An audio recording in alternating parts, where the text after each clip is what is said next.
राजस्थान में तीसरा विकल्प के रूप में मशक्कत करती हुई आप और आपके राजस्थान चुनाव प्रभारी हैं विनय मिश्रा, जो आज राजस्थान आए हैं और कार्यकर्ता संवाद यात्रा भरतपुर से शुरू कर रहे हैं। सातों संभाग में ये जाएंगे, इनका कहना है।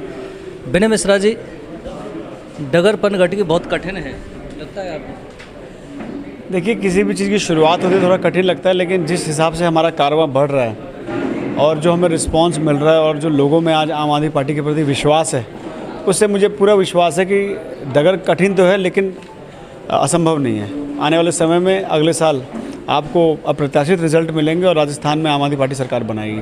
मिश्रा जी, अन्ना हजारे का जो आंदोलन हुआ उसके बाद दिल्ली में आपने स्थापना की, आपकी दिल्ली में आपने सरकार बनाई दोबारा। किसान आंदोलन हुआ तब आपने पंजाब में बना ली। यूपी में मशक्कत क्यों नहीं की आप? देखिए, हर पार्टी का एक फोकस होता है। हमारे पार्टी के जो मुखिया श्री अरविंद केजरीवाल जी का फोकस पंजाब में था। आज अगर आप किसान आंदोलन की बात करें तो सबसे ज़्यादा अगर किसी पार्टी ने बढ़ चढ़ के हिस्सा लिया तो आम आदमी पार्टी ने लिया। आज किसानों को जो बॉर्डर पर बैठे थे, सबसे पहले तो जब भाजपा ने कहा कि हमें स्टेडियम दे दो, अरविंद जी पहले ऐसे नेता थे जिन्होंने मना किया कि हम स्टेडियम नहीं देंगे, हम दिल्ली में जेल बनने नहीं देंगे। तो किसान आंदोलन में हमने जेल नहीं बनने दिया। उसके बाद बॉर्डर पे जब किसान बैठे थे उनको पानी की सुविधा दी, टेंट की सुविधा दी, समय समय पर जो उनसे मिलके जो सुविधा हो सकती थी वो दी। तो हमारी मशक्क़त पंजाब में पहले हमारा फोकस था कि हम पंजाब में पहले सरकार बनाएं और एक मॉडल पेश करें, तो हमने इसलिए पंजाब में काम किया। यूपी में भी संजय सिंह जी काम करते थे, लेकिन अरविंद जी का पूरा फोकस पंजाब पे था। नहीं, अब जैसे दिल्ली पंजाब पे फोकस था, फोकस की बात कर रहे हैं, अब आपको लगता है कि राजस्थान फोकस इसलिए क्योंकि ईजी कॉर्नर है राजस्थान? नहीं, इजी कॉर्नर नहीं है। देखिए, क्या होता है कि आज राजस्थान में आप देखेंगे तो लोग विकल्प चाह रहे हैं, यहाँ लोग त्रस्त हैं। आज भ्रष्टाचार के बोलबाला अफसर बेलगाम हो गए हैं, तो यहाँ पे कोशिश हम कर रहे हैं अब, और कुछ भी ऐसा राजनीति में पक्का कहा नहीं जा सकता जो आप कह रहे हैं कि, बट ये है कि हमारी पार्टी अभी छत्तीसगढ़ में, राजस्थान में, हिमाचल में, गुजरात में भी हमारी पार्टी फोकस कर रही है और चारों स्टेट में हम लोग चुनाव लड़ने जा रहे हैं। तो सिर्फ फोकस राजस्थान में नहीं है, देश के हर उस कोने में है जहाँ पे लोग अच्छी सरकार चाहते हैं, भ्रष्टाचार मुक्त सरकार चाहते हैं, ईमानदार, कट्टर ईमानदार सरकार चाहते हैं। तो आम आदमी पार्टी देश के हर उस कोने में जाएगी जहाँ लोग ऐसी सरकार चाहते हैं। आज से आप कार्यकर्ता संवाद यात्रा शुरू कर रहे हैं, थोड़ा सा जानना चाहेंगे राजस्थान में कितने कार्यकर्ता हैं आज? देखिए, अभी हम लोग लगभग जो है हमने जो अभी डाटाबेस निकाला, जो हमने जब मिस्ड कॉल मेंबरशिप ड्राइव शुरू की थी तब हमारे पास 10 लाख कॉल्स आए थे। तो आपको ये सुन के बड़ी हैरानी होगी, 10 लाख मिस्ड कॉल आए। तो अभी लगभग जब हमने उसमें वो किया तो जो एक्टिव हमारे कार्यकर्ता हैं लगभग 4-4.5 लाख के लोग आए हैं जो आज एक्टिवली काम करना चाह रहे हैं। तो उसी का एक डाटाबेस तैयार हम लोग कर रहे हैं, उसी के लिए हम लोग गाँव जा रहे हैं और ऐसे लोगों को निकाल रहे हैं जिनसे मिलकर हम राजस्थान में काम कर सकें।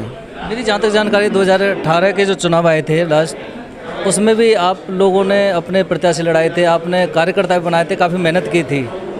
तो तब की स्थिति और अब की स्थिति को क्या देखते हैं? देखिए, 2018 में चुनाव लड़े थे, पर उस समय अरविंद जी का एक ही कहा था कि आज उस तरह का संगठन हमारे पास नहीं है, उस तरह के रिसोर्सेज हमारे पास नहीं है। इसलिए हमने वापस दिल्ली में फोकस किया, दिल्ली में हमने काम किया, दिल्ली में हमने बदलाव करके दिखाया। आज पूरे देश में दिल्ली मॉडल की चर्चा है, चाहे वो शिक्षा की बात हो, चाहे स्वास्थ्य की बात हो, चाहे मुफ्त बिजली की बात हो, मुफ्त पानी की बात हो, बेरोज़गारी के लिए रोज़गार की बात हो, बुज़ुर्गों के लिए तीर्थ यात्रा की बात हो।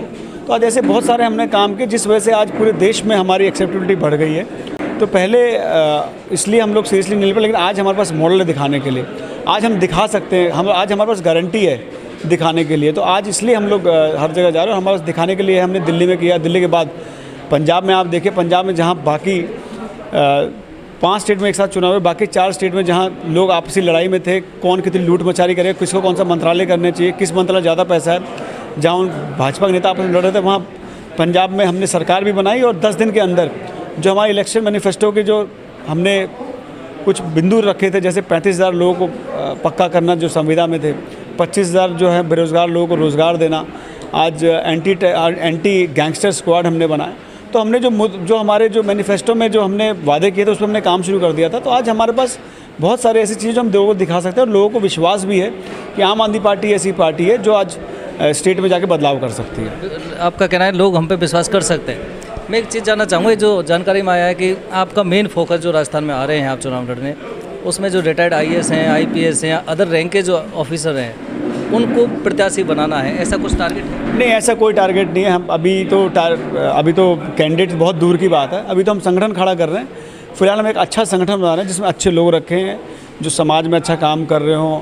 रिटायर्ड आईएएस आईपीएस भी अच्छा काम कर सकते, अगर वो संगठन में काम करेंगे तो उनको भी जोड़ेंगे। अभी कैंडिडेट बहुत दूर की बात है, अभी तो हम संगठन खड़ा कर रहे हैं। कितने ऐसे रिटायर्ड ऑफिसर हैं जो आपके संपर्क में हैं राजस्थान में? अभी देखिए, नंबर्स कहना मुश्किल है, लेकिन बहुत सारे संपर्क में हैं। पर हम लोग, जैसा हमने आपको बताया, हम लोग जिनके मन में सेवा भावना है, जो लोगों से जुड़ के काम करना चाहते हैं, हम उनको जोड़ेंगे। वो नहीं कि क्योंकि अफसरशाही में एक थोड़ा सा मन में आदमी की एक अफसरशाही रहती है, तो पर राजनीति ऐसी चीज़ है जहाँ हाथ जोड़े काम करना पड़ता है। क्यों, अरविंद केजरीवाल भी तो अफसर थे। देखिए, अरविंद जी, मैंने क्या कहा, हर अफसर एक जैसा नहीं है।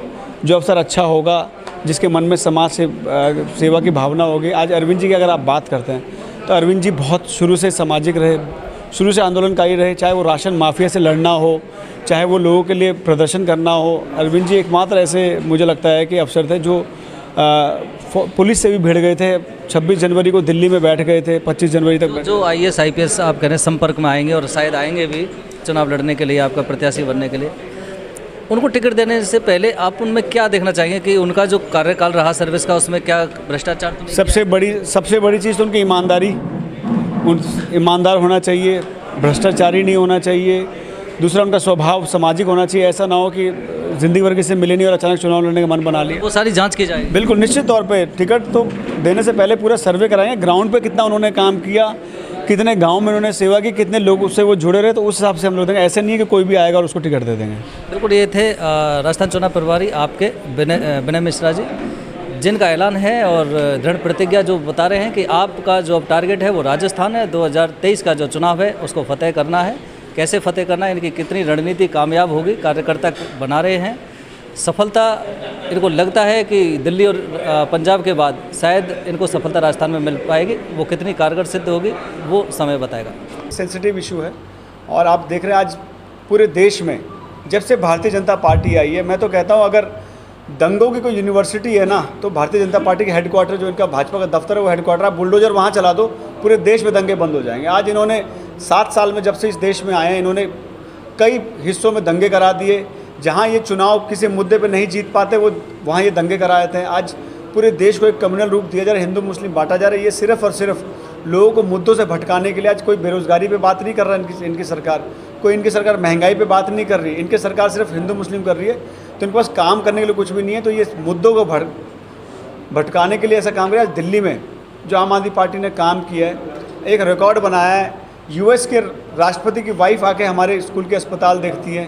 आज यूएन हमारे मोहल्ला क्लिनिक की बात कर रहा है, तो आज इनको वो पच नहीं रहा है। आज एमसीडी के चुनाव आज अगर ये आज करा दें तो इनकी 272 सीट हारती, तो ये चुनाव से भी भाग रहे हैं।